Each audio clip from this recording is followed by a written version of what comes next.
자, 우리말의 문법 요소 어휘 표현입니다. 여기서도 문제가 여러 개 나올 걸로 예측하고 있습니다. 왜냐면 여기에 배우는 것들이 많거든요. 자, 소단원의 학습 목표는 무엇인가 그랬는데 이렇게 써있네요. 글과 담화에서 문법 요소와 어휘의 선택에 따른 효과를 이해하고 평가할 수 있다. 글과 담화를 구성할 때 문법 요소와 어휘를 효과적으로 선택하여 사용할 수 있다 했는데요. 사실 이건 문제 잘 안 나옵니다. 여기서 그냥 이론이 문제로 나옵니다. 그 이론이 어떤 거냐면 그 밑에는 이런 거예요. 높임 표현, 시간 표현, 피동 표현, 인용 표현 및 어휘의 종류와 특징을 알고 그 선택에 따른 효과를 이해합니다. 따라서 글과 담화에 활용된 여러 문법 요소와 어휘를 그 효과와 함께 파악합니다. 자신의 의도와 목적에 따라 문법 요소와 어휘를 적절하게 선택하는 방법을 알아봅니다. 라고 했는데 여기 보시면 간단하게 생각하면 이래요. 높임 표현에서 한 문제, 시간 표현에서 한 문제, 피동 표현에서 한 문제, 인용 표현 및 어휘의 종류와 특징에서 한 문제 나온다고 하더라도 최소 4문제 이상이 나온다라는 거예요. 여기는. 그쵸? 맞아요? 근데 앞에 의문의 변동에서는 더 많이 나올 거기 때문에 그게 더 중요하긴 한데 여기서도 문제가 꼭 나올 거다라는 겁니다. 자, 문법 요소의 개념부터 보죠. 다음 페이지입니다. 문법 요소의 개념, 문법적 의미나 기능을 담당하는 요소를 문법 요소라고 한다. 문법 요소의 종류는 다음과 같다. 먼저 첫 번째, 높임 표현이라는 게 있네요. 화자 또는 글쓴이가 어떤 대상이나 상대를 그 높고 낮은 정도에 따라 구별하여 나타냄이라고 했습니다. 얘들아, 니네 높임 표현 잘 사용할 수 있죠? 잘 사용할 수 있는데 이 높임 표현이 이론으로 들어가게 되면 조금 어렵습니다. 그 부분들을 외우셔야 될 거고요. 그 다음 봅시다. 시간 표현, 시간을 구분하고 드러냄이라고 되어 있습니다. 여러분들이 제일 쉬워하는 게 시간 표현이에요. 과거, 현재, 미래를 구분하지 못하는 친구들은 별로 없습니다. 다만 여기도 마찬가지로 그런 것들을 사용할 때 즉 이게 과거냐 현재냐 미래냐를 구분하는 건 할 수 있어요. 근데 어떤 요소를 이용해서 어떻게 과거를 만들었고 어떤 요소를 이용해서 어떻게 미래를 만들었고 이런 것들을 물어보면 헷갈리는 경우들이 생길 테니까 그런 부분들을 잘 봐야 되겠죠.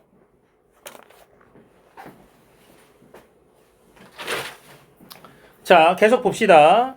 그 다음 나오는 게 피동 표현이네요. 주어가 다른 주체에 의해 동작을 당하게 되는 양상을 나타냄이라고 되어 있는데요. 사실 여기는 피동 표현 말고 뭐까지 같이 해야 되냐면 여기 위에 나와 있는데 사동 표현이라고 하는 것도 같이 공부를 해서 확인을 해야 될 겁니다. 그리고 인용 표현이라는 게 있네요. 다른 사람의 생각이나 말을 가져와 의도에 맞게 사용함이라고 되어 있습니다. 그리고 사실 여기 더 나와 있는 게 뭐 나와 있습니까? 종결 표현 나와 있고요. 그 다음에 부정 표현이라는 거 하는 것도 나와 있네요. 이런 애들도 문제로 나올 가능성이 있습니다. 선생님 거기 뭐 쓰고 싶으면 써도 돼요. 근데 귀찮으면 안 써도 되고요. 편한 대로 하시면 됩니다. 계속 봅시다. 어휘의 종류 보죠. 공통된 성격을 지닌 단어의 집합을 어휘라고 한다. 우리말 어휘의 유형은 단어의 기원이 된 언어를 뜻하는 어종을 기준으로 고유어, 한자어, 외래어로 나눌 수 있다. 각각의 특징은 다음과 같다. 고유어, 예부터 우리말에 있었거나 우리말의 기초에 새로 만들어진 단어로 우리 민족의 고유한 문화나 정서를 표현하는 데 적합하다. 한자어는요, 한자를 바탕으로 만들어진 단어로 정교한 의미를 압축하여 드러내는 데 적합하다. 그 다음 외래어는요, 다른 나라에서 들어온 말 가운데 우리말처럼 쓰이는 단어로 새롭게 형성된 개념이나 유입된 문물을 효과적으로 가리키는 데 적합하지만 지나치게 활용할 경우 의사소통에 어려움을 줄 수 있다라고 나와 있습니다. 이것도 고유어와 한자어와 외래어의 특징 알아야 될 거고요. 고유어와 한자어 외래어를 구별할 수 있어야 될 겁니다. 이거는 그렇게 어렵지는 않을 거예요. 그 다음 봅시다. 상황과 상대를 고려한 문법 요소와 어휘의 선택. 문법 요소와 어휘는 언어 사용자가 상황과 상대를 고려하여 자신의 인식과 태도를 드러내기 위해 선택적으로 사용할 수 있다. 따라서 문법 요소와 어휘를 사용할 때에는 그 효과를 고려하여 상황과 상대에 알맞게 주체적으로 선택해야 한다. 즉 어떤 식으로 어떤 상황에서 어떻게 선택하는 것이 올바르냐 올바르지 않느냐 이런 것들을 구별하는 문제도 나올 수 있습니다. 자, 이제 높임 표현부터 보면 됩니다. 자, 우리가 생활 속에서 자주 접할 수 있는 언어 상황을 바탕으로 대상과 상황에 따라 달리 쓰인 높임 표현의 효과, 시간의 경과 및 그에 대한 인식을 드러내는 시간 표현의 효과, 특정한 글이나 담화에서 쓰이는 피동 표현과 인용 표현의 효과에 대해 탐구해 봅시다라고 해서 먼저 높임 표현 중에 상대 높임이라는 게 나옵니다. 자, 봅시다. 선생님 안녕하십니까? 오, 반가워. 정말 오랜만이야. 라고 했습니다. 여기서 말하는 상대 높임이라는 건 상대방을 높이는 거죠. 말하는 상대방을 높이는 것. 자, 상대를 높일 때 하는 실현 방법이 여기에 나와 있습니다. 이거 외우셔야 됩니다. 자, 격식체와 비격식체가 있습니다. 격식체 4개와 비격식체 2개가 있는데요. 우리가 평소에 쓰는 말들은 거의 대부분 비격식체입니다. 비격식체. 친구들끼리는 당연히 해체를 쓸 거고요. 이제 사실 엄마나 아빠한테 쓰는 높임말도 대부분 해요체가 많죠. 그쵸? 그래서 여기 보면 격식체에는 하십시오체와 하오체, 하계체와 해라체가 있고요. 비격식체에는 해요체와 해체가 있습니다. 그래서 여기 보면 아주높임, 예사높임, 예사낮춤, 아주낮춤, 두루높임, 두루낮춤이라고 되어 있는데요. 우리는 요거까지 다 외우고 가겠습니다. 알겠죠? 네, 요거까지 다 외울게요. 지금 당장 외우라는 게 아니라 시험 보기 전까지는 요걸 다 외워야 된다라는 얘기인 겁니다. 알겠죠? 그리고 반마다 다르겠지만 그 학교에서 프린트 같은 거 나눠준 거 있나요? 지난번 보니까 나눠준 친구가 있더라고요. 그 있었는데 그거 토론 프린트 하나. 토론 프린트 말고 문법 프린트 나눠준 거 있죠, 니네 반은. 승재네 반은 뭐 문법 프린트 나눠준 거 있더라고요. 사실 선생님의 원래 생각대로라면 박희란 쌤이 문법 문제를 낼 거라서 제가 생각하기에는 그 박희란 쌤이 과중반을 맡고 있는 건가요? 엄마가 그러니까 뭐 1, 2, 3, 4, 5, 6, 7 이런 식으로 될걸요.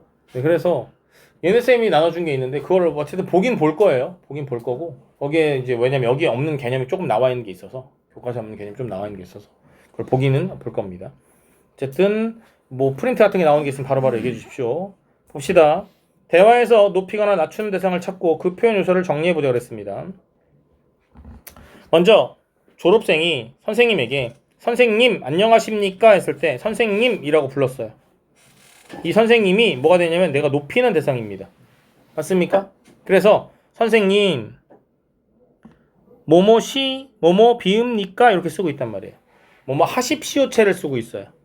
격식체인 하십시오체, 그 하십시오체는 아주 높임의 표현인 거죠. 선생님은 뭐라고 얘기하냐면 오 반가워 정말 오랜만이야 라고 했어요. 반가워나 오랜만이야는 뭐래요? 해체를 사용한대요. 이거는 두루 낮춤이죠. 맞습니까?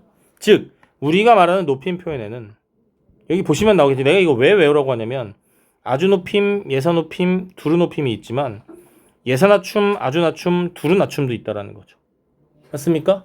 그러니까 여기서 말하는 낮춤 표현이라고 하는 것도 여기에 있는 높임 표현에 들어간다라고 하는 것들을 기억은 하고 있어야겠죠. 이걸 통틀어서 다 묶어서 그냥 높임 표현이라고 얘기를 하는 겁니다. 대화 상황에 청자를 높이거나 낮추는 표현 방법을 상대 높임이라 하며 이는 주로 종결어미의 변화를 통해 실현된다. 크게 격식체와 비격식체로 구분할 수 있는데 격식체는 주로 청자와 심리적 거리가 먼 상황, 공식적인 상황, 예를 갖추는 상황 등에서 쓰이고 비격식체는 주로 청자와 심리적 거리가 가까운 상황, 사적인 상황, 친밀감을 나타내는 상황 등에서 쓰인다라고 하겠습니다. 이런 상황 같은 경우들도 우리가 체크를 해놔야겠네요. 왜냐하면 격식체는 언제 쓰이냐 혹은 비격식체는 언제 쓰이냐라고 하는 거를 물어볼 수도 있기 때문입니다.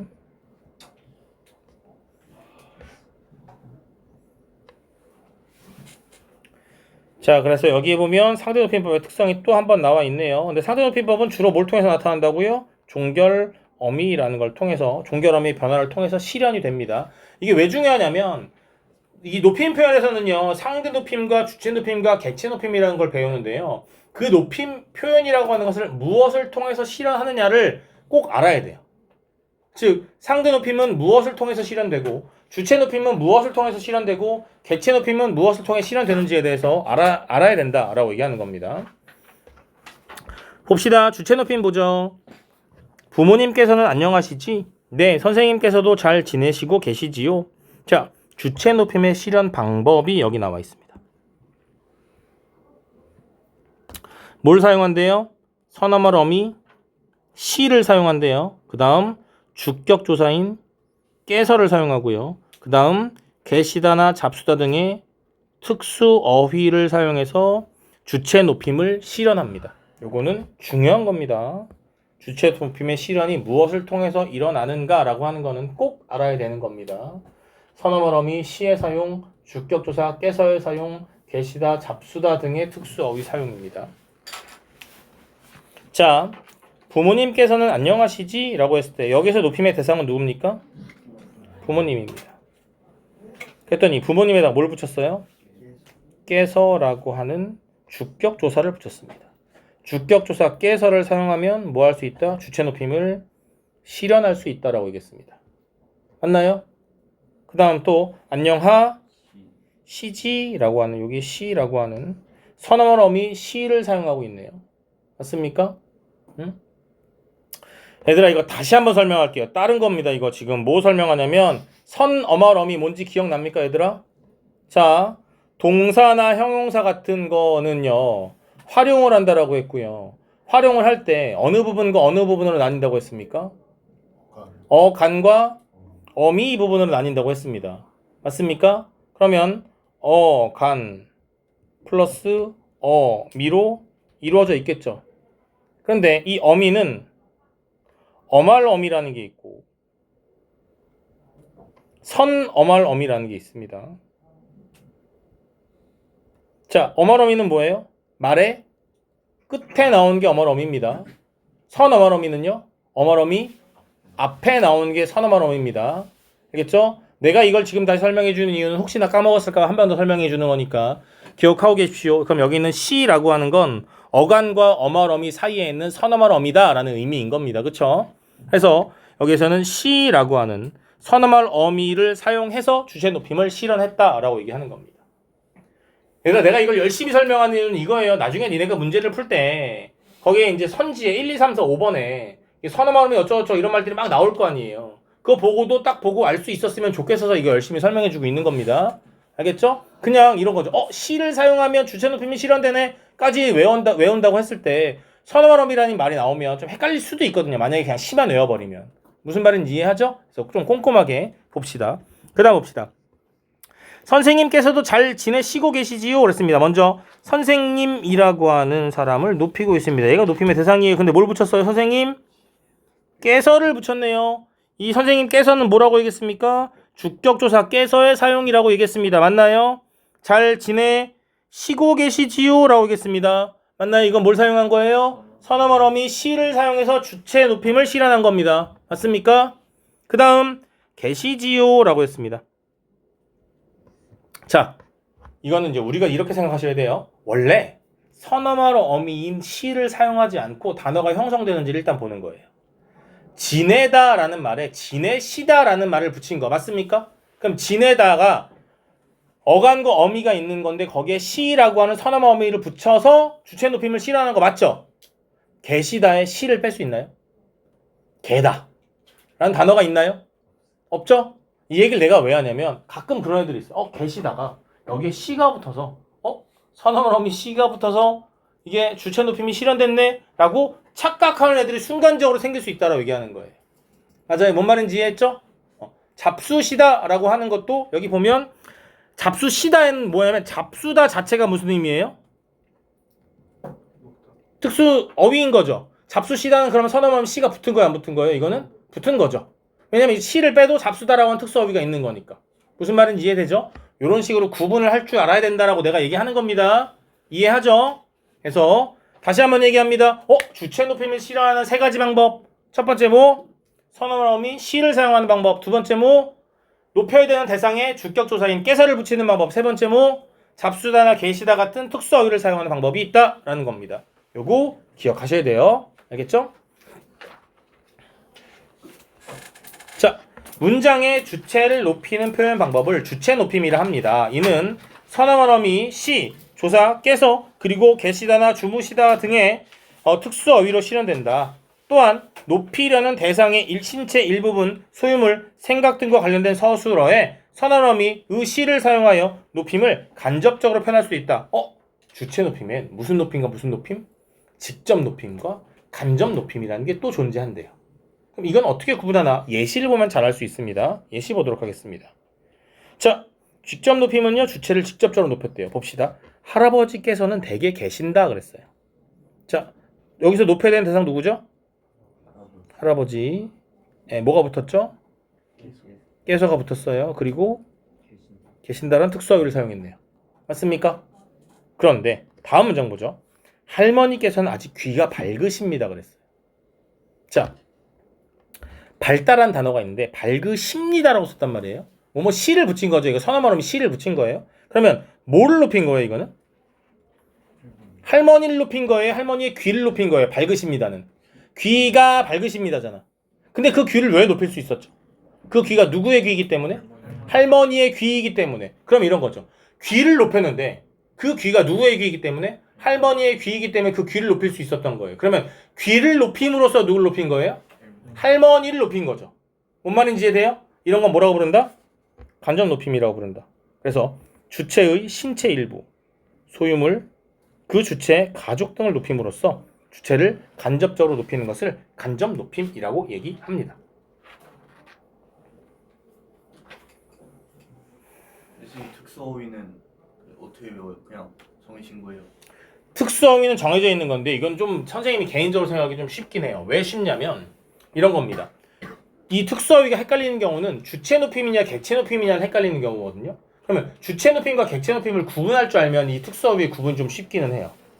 왜냐면 여기 보면 객체 높임에서도 높임법을 실현하는 여기에 특수어휘가 있거든요. 여쭙다, 뵙다, 모시다, 들이다가 있어요. 그러면 이런 다양한 특수어휘들이 있는데 이 특수어휘가 과연 주체 높임으로 쓰였느냐 객체 높임으로 쓰였냐만 구분하면 되는 거 아니겠습니까? 뭔 말인지 이해돼요? 니네가 특수어휘인 건 알 수 있어요. 왜? 내가 아까 얘기했던 것처럼 그 단어 자체가 높임의 의미를 가지고 있단 말이에요. 방금 얘기했던 선어말음이 시 같은 거 붙인 게 아니라 그 단어 자체가 예를 들어서 모시다, 들이다 이런 거는 니네가 봤을 때 이거 자체가 높임의 의미를 지니고 있구나라는 건 알잖아요. 그쵸? 그럼 이게 주체에 쓰였냐 객체에 쓰였냐만 구분하시면 돼요. 그러면 주체는 뭐고 객체는 뭐예요? 주체는 뭘 보고 주체라고 해요? 주체는 뭐가 주체예요? 움직이는 게 주체 아니에요? 맞아요? 그러면 객체는 뭐예요? 움직이는 거예요? 움직임을 당하는 거예요? 쉽게 얘기하면 움직임을 당하는 게 객체예요. 예를 들어서 들이다라는 우리가 그 단어를 써서 문장을 한번 만들어 봅시다. 기현아, 들이다라는 단어를 써서 문장을 만들면 어떤 게 있을까요? 안부 인사를 드리다. 누구한테? 선생님께. 선생님께 안부 인사를 드리다 그랬어요. 선생님은 안부 인사를 한 사람이에요? 안부 인사를 받은 사람이에요? 받은 사람. 안부 인사를 드린 사람 따로 누군가 있겠죠. 높일 때 누굴 높였어요? 선생님을 높였네요. 그럼 이건 주체예요, 객체예요? 객체예요. 위에 있는 주체 높임에서 뭐가 있었냐면 계시다나 주무시다가 있었어요. 그쵸? 할머니가 집에 계시다. 그래서 계시는 행동을 하는 사람은 누굽니까? 할머니죠. 맞아요? 할머니가 그 행동을 했대요. 그럼 이거는 무슨 높임이에요? 주체 높임이에요. 주체 높임, 객체 높임 헷갈려하는 경우들이 꽤나 있는데 만약에 헷갈리면 잘 생각하시면 돼요. 실제로 이 문장에서 행동을 하는 사람이 있고 행동을 받는 사람이 있을 텐데 행동을 하는 사람을 높인 건지 행동을 받는 사람을 높인 건지를 잘 생각해 보시면 문제를 푸는데 크게 어려움이 없을 겁니다. 한번 볼까요? 계속. 자, 객체 높임의 실현 보겠습니다. 들이다, 뵙다, 모시다, 여쭙다 등의 특수한 어휘 사용, 그 다음에 부사격 조사인 깨 사용입니다.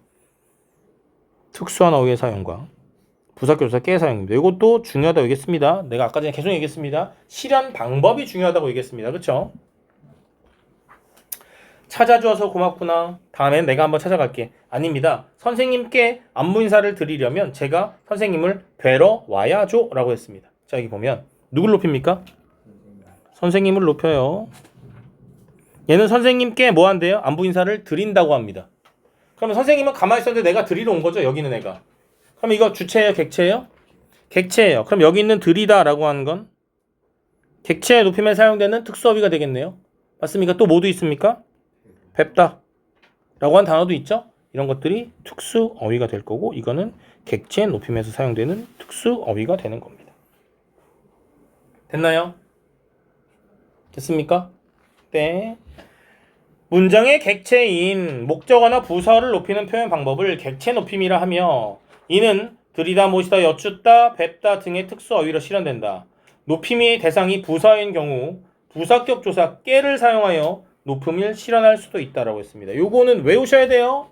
알겠죠? 뭐 외워야 되죠? 첫 번째, 주체 높임 같은 경우는 실현하는 요소가 몇 개 있었습니까? 3개 있었네요. 선어말어미 시를 사용하거나 주격조사 깨설을 사용하거나 특수어휘를 사용하거나. 자, 그 다음 객체 높임의 실현 방법은 몇 개 있었습니까? 2개 있었네요. 먼저 첫 번째 특수 어휘를 활용하거나 두 번째 뭐 있었습니까? 부사격 조사인 깨를 사용하는 게 있었죠. 맞습니까? 맞아요. 요거는 우리가 꼭 외울 수 있도록 해봅시다. 알겠죠? 자, 오른쪽에 우리 몇 가지만 살펴봅시다. 먼저 간접 높임 이해해 봅시다. 교장 선생님의 말씀이 있으시겠습니다.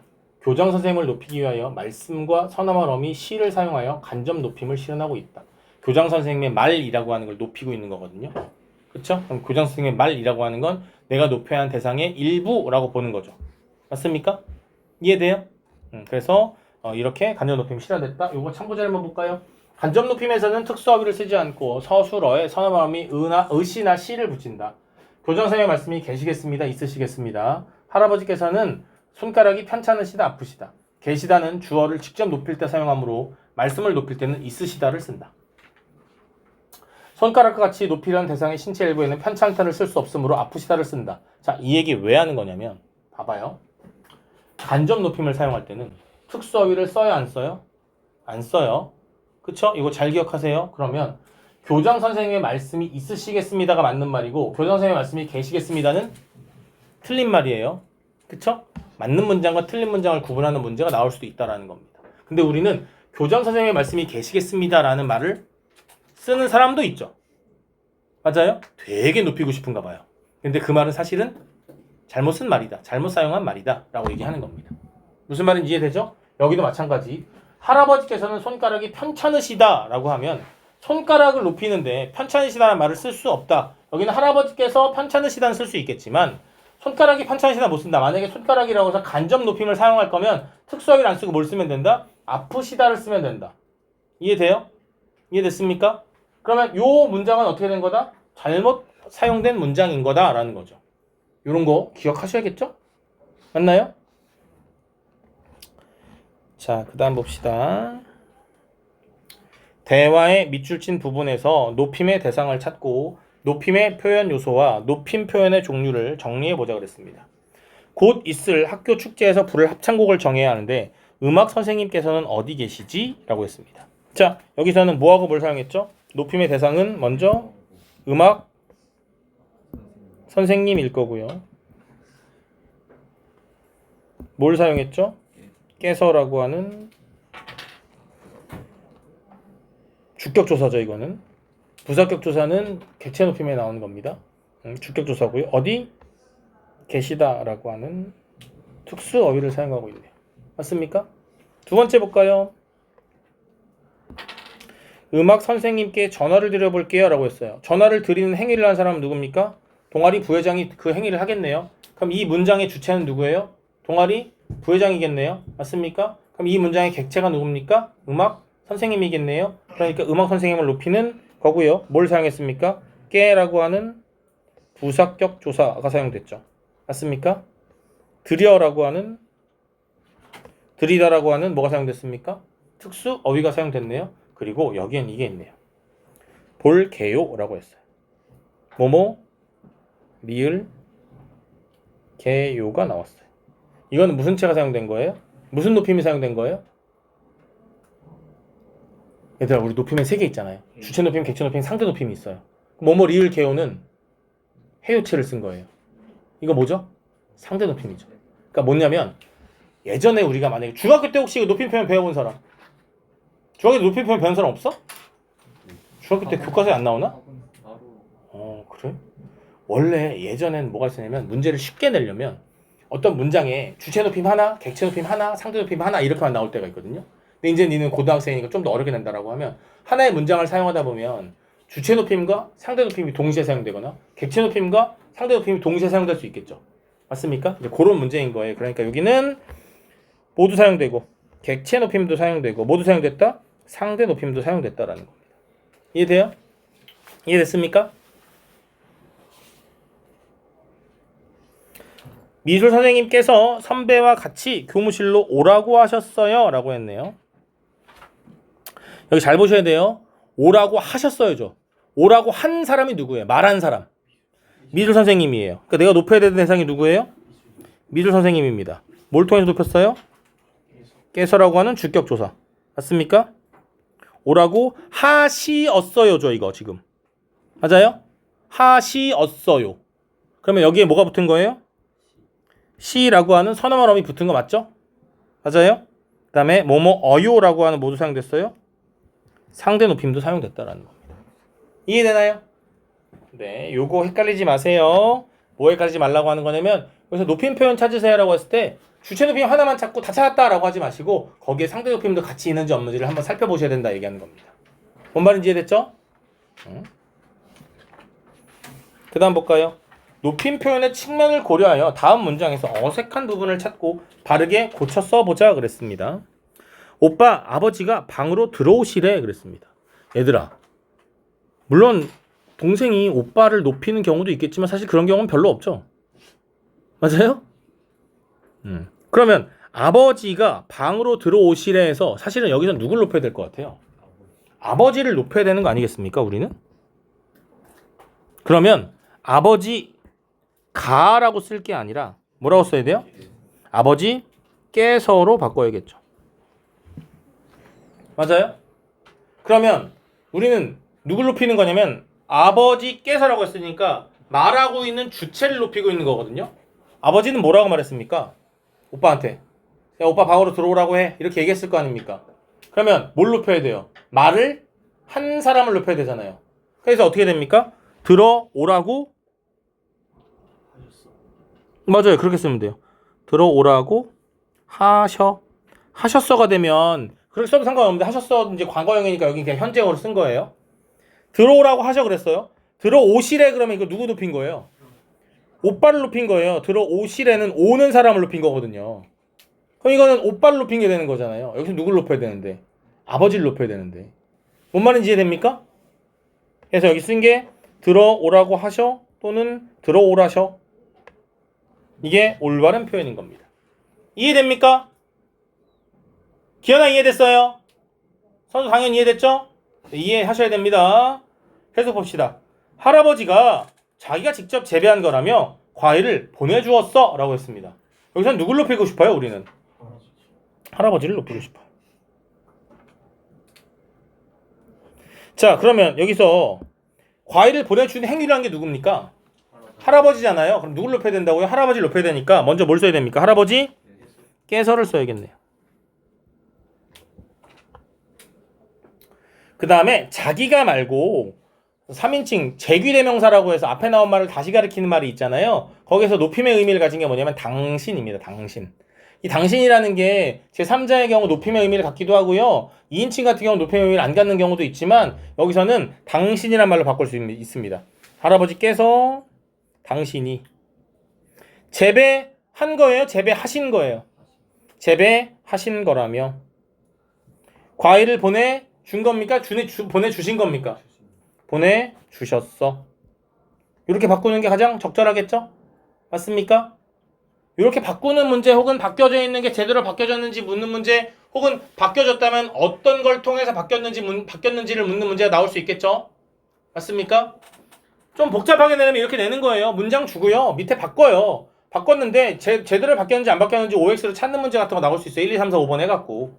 그쵸? 그리고 거기에다가 밑에다 더 복잡하게 하려면 어떤 걸로 바꿨다 이렇게 하는 거죠. 1, 2, 3, 4, 5번 중에 두 개가 제대로 바뀌어진 게 있는 거예요. 근데 그 중에 또 설명이 또 틀린 게 있을 수 있다는 얘기인 거죠. 무슨 말인지 이해돼요? 응? 그렇게 문제를 낼 수도 있다라는 겁니다. 어렵지 않죠? 높임 표현 계속 봅시다. 다음 대화 상황에서 동일한 상대에게 높임 표현을 다르게 사용한 이유가 무엇인지 말해보고 유사한 사례를 더 찾아보자 그랬습니다. 오늘 회의에서 생활지도 규정 개정에 관해 얘기하기로 했었는데 구체적으로 무엇을 다루면 좋을까? 오늘 상점이랑 벌점을 주는 기준에 대해 얘기하면 좋겠어. 상점을 주는 기준은 까다로운데 벌점은 그렇지 않거든. 그래서 불만이 많더라. 그래, 회의에서 상점이랑 벌점 주는 기준을 어떻게 바꾸면 좋을지 얘기해보자. 니네 느낌 오죠? 가는 무슨 대화예요? 일상적 대화죠. 나에선 뭐가 될까요? 회의가 되겠네요. 우리 여기 앞에서 이런 얘기했던 거 기억나나요? 격식체가 있고 비격식체가 있다. 격식체라고 하는 건 청자와 심리적 거리가 먼 상황, 공식적인 상황, 예를 갖추는 상황에서는 격식체를 사용하고 심리적 거리가 가깝거나 사적인 상황이거나 친밀감을 나타내는 상황에서는 비격식체를 쓴다고 했습니다. 맞아요? 그러면 여기는 학생회장과 부학생회장이 둘이 친구겠죠, 당연히. 그러니까 서로 뭐 하고 있습니까? 사적인 대화에서 해체를 사용하고 있어요. 비격식체를 사용하고 있죠. 맞아요? 그런데 학생회장과 부학생회장이 어디를 가니까? 회의에 가니까 뭐 하기 시작합니까? 갑자기 하십시오체를 씁니다. 맞아요? 그럼 이거는 왜 이런 겁니까? 가는 비공식적인 상황에서 친밀감을 드러내기 위해 비격식체인 해체를 사용하고 있다. 반면 나는 회의라는 공식적인 상황에서 공적인 말하기를 수행하기 위해 격식체인 하십시오체를 사용하고 있다라고 나와 있네요. 맞나요? 뭔 말인지 이해되나요 이거 지금? 즉 격식체를 사용해야 할 때와 비격식체를 사용해야 할 때가 언제인지를 구분할 줄 알아야 되고 왜 그렇게 사용하는지 이유도 알아야 된다는 얘기인 겁니다.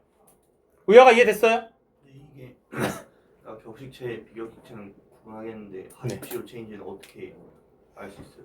자, 이거는 선생님이 아까 전에 봤는데 이거 외우셔야 돼요. 여기 보면 이 하십시오체, 하오체, 하계체, 해라체, 해요체, 해체랑 그 제가 표를 나중에 줄 거거든요. 여기 지금 교과서에 안 나왔으니 제가 표를 줄 거예요. 그 표에 있는 게 있어서 그거 보고 외우셔야 돼요. 근데 좀 복잡하긴 한데 한두 개 외워놓으면 충분히 할 수 있습니다. 그리고 실제로 쓰는 것도 그렇게 많지 않아서요. 여기까지는 이해됐죠? 그리고 여기에 뭐 객체 높임 나와 있는 거 이런 것도 구분할 줄 아셔야 됩니다. 근데 니네들한테 교과서에 나와 있지 않은 전혀 새로운 문장을 주고 객체 높임과 주체 높임과 상대 높임이라는 걸 다 찾으라고 할 수도 있으니 잘 찾았는지 못 찾았는지 구분하라고 할 수도 있으니 그런 것들 봐야 되겠죠.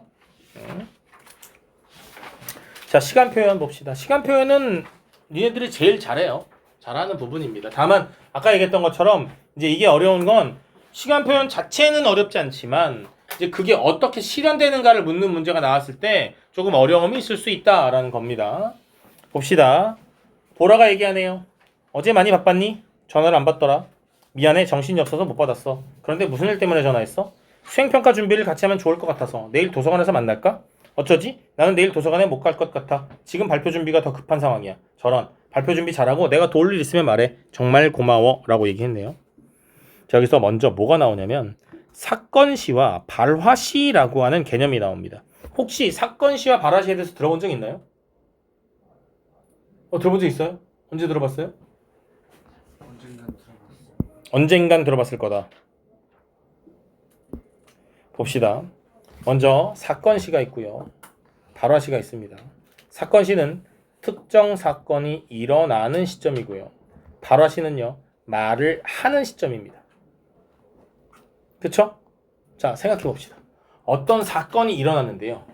일어난 사건에 대해서 나중에 얘기했어요. 그러면 그 일어난 사건은 언제 일어난 사건입니까? 이미 지난 사건이죠.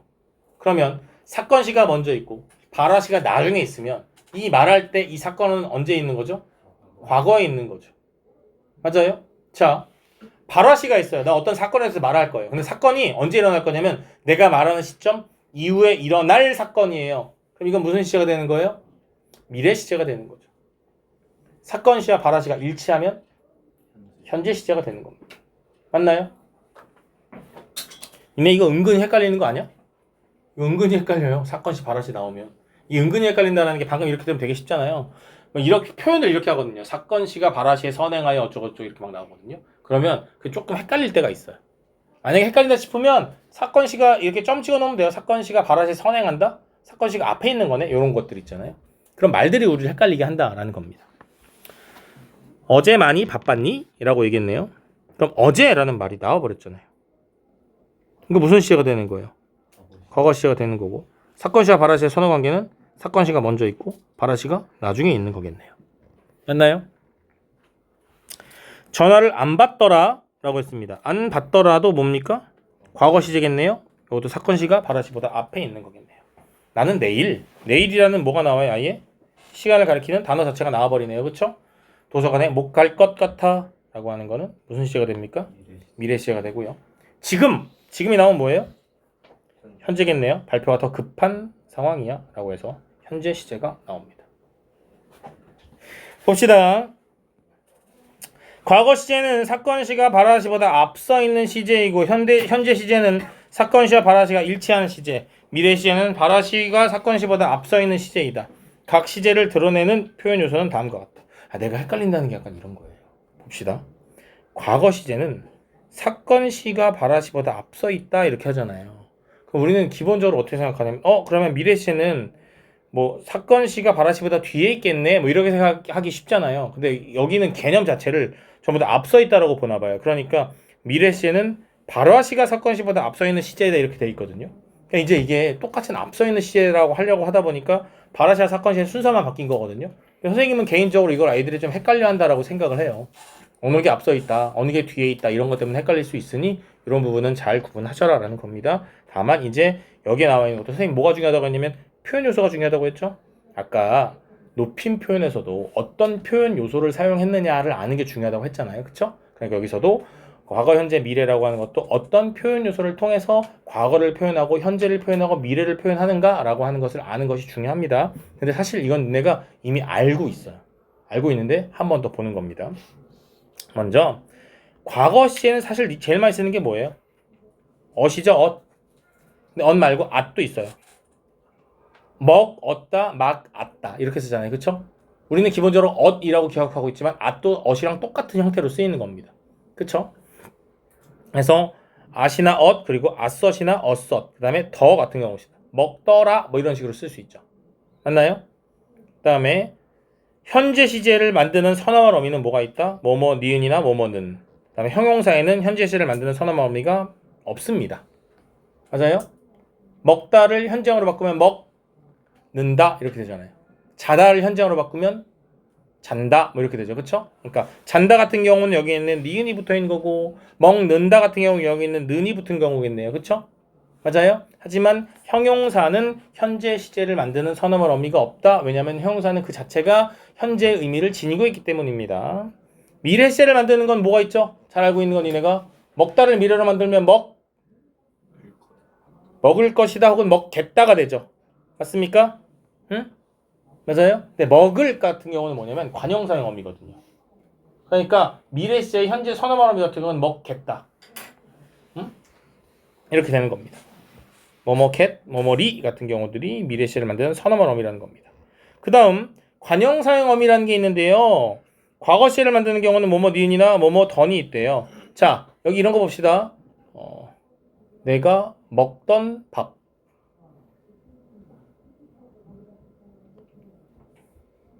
그럼 이 먹던이라는 게 뭘 꾸며줘요? 밥을 이렇게 꾸며주잖아요. 맞아요? 그럼 얘는 뭐가 되는 거예요? 관형 어가 되는 거고. 맞아요? 얘 원리형은 뭐예요? 다에 뭐가 붙은 거예요? 던이 붙은 거죠. 그럼 얘가 뭐인 거예요? 어미인 거죠. 무슨 어미? 관형사형 어미. 관형사 형태를 만들어준 어미. 무슨 말인지 이해됩니까? 품사로는 동사지만 문장 성분으로는 관형어가 되는 거고. 기억납니까 이런 거? 응? 그러면 관형어를 만들어주는 거니까 관형사형 어미가 됐다라고 얘기하는 겁니다. 이해됐습니까? 형용사도 뭐뭐 던을 통해서 과거 시제를 만든다라는 겁니다. 그 다음에 현재 시제는요. 관형사형 어미 뭐뭐 는이 붙을 수 있다. 밥을 똑같이 할게요. 그냥 내가 먹는 밥이라고 할게요. 여기 이 는이 뭐에 붙은 거예요? 먹이라고 한 어간 뒤에 붙은 는이라고 하는 어미가 되는 거죠. 얘도 뭘 만들어줘요? 먹는이라고 하는 애가 밥을 꾸며주도록 만들어주잖아요. 얘도 그래서 관형사형 어미이다 라고 얘기한 겁니다. 맞아요? 그 다음에 이런 밥도 있나? 예쁜 밥? 그냥 예시라고 치고 한번 봅시다. 예쁘는 뭐죠? 원래 원형이?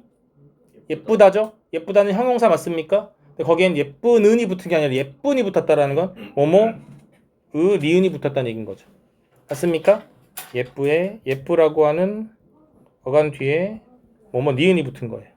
맞아요? 그럼 얘도 뭐가 되는 겁니까? 관형사형 어미가 되는 거죠. 맞아요? 내가 먹을 밥. 얘도 먹을이 뭘 꾸며줘요? 밥을 꾸며주고 있죠? 여기에는 먹다라고 하는 거에 뭐뭐 리을이 붙은 거죠. 맞습니까? 이해돼요? 뭔 말인지? 요런 형태. 여기는 리을이겠죠. 이게 리을 건데 요게 또 뭐다? 관형사형 어미가 된다라고 얘기하는 겁니다.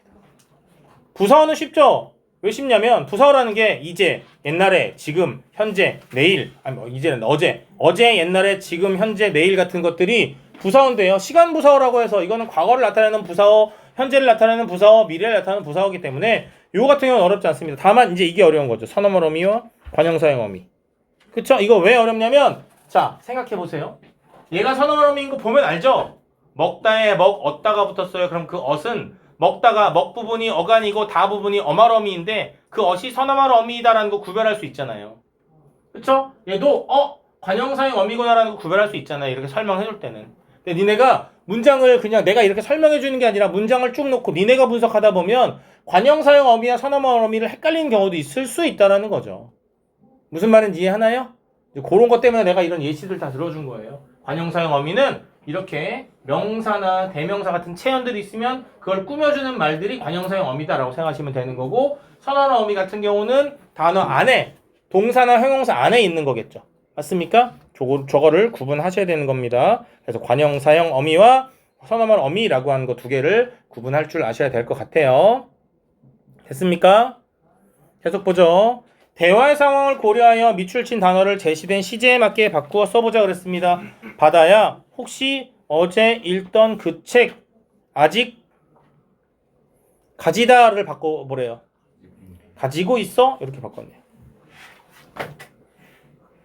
자, 여기에서는 또 다른 게 하나 나옵니다. 동작상이라는 게 나와요. 동작상 봅시다.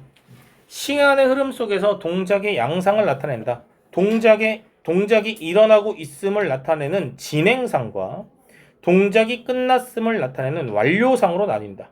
동작상은 연결어미와 보조 용언을 사용하여 표현한다 그랬습니다. 자, 봅시다. 진행상은요. 뭐뭐 고 있다, 뭐뭐 가다, 뭐뭐 면서 이렇게 돼 있어요. 뭐뭐 고 있다가 가장 보기 편한 부분입니다. 먹고 있다 그랬어요. 먹고 있다. 먹는 동작을 지금 진행하고 있습니까? 끝났습니까? 하고 있죠. 그럼 그건 동작상 중에 진행상이다라고 얘기합니다. 맞습니까? 완료상 볼까요? 뭐뭐 있다, 뭐뭐 버리다, 뭐뭐 고서. 뭐뭐 버리다나 뭐뭐 버리다 같은 경우가 훨씬 완료상으로는 예시로 들기 쉽습니다. 뭐뭐 해 버렸다. 다 먹어 버렸다. 이렇게 했어요. 그럼 다 먹어 버린 건 먹고 있다와 다르죠? 다 먹어 버렸다는 어떤 거예요? 그 먹는 동작이 다 끝난 거죠? 그래서 그건 뭐라고 부른다? 동작상 중 완료상이라고 부른다. 맞습니까? 그래서 그 동작을 지금 하고 있는지 아니면 지금 설명하는 그 동작이 끝났는지에 따라서 진행상과 완료상으로 구분된다라고 하는 것도 기억을 하셔야 될 것 같습니다. 주머니 손. 자, 봅시다. 바다야, 혹시 어제 읽던 그 책 아직 가지고 있어? 라고 하면 가지고 있어? 라고 하는 거는 현재 가지고 있는지에 대해서 물어보는 거죠. 맞아요? 가지고 있다 라고 하면 그거는 진행 중인 거 맞는 거죠. 그래서 여기서 시제를 현재 진행상이라고 되어 있고요. 내가 그제가 나온 순간 이미 뭐인 거예요? 과거인 거죠. 맞습니까?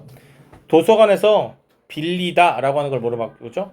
빌린 책 말하는 거야 그랬습니다. 얘들아, 빌린 책 그러면 빌린이 뭘 꾸며주죠? 책을 꾸며주죠. 그럼 얘는 뭘 통해서 만들어진 거예요? 선어말 어미를 통해서 만들어진 거예요? 관형사형 어미를 통해서 만들어진 거예요?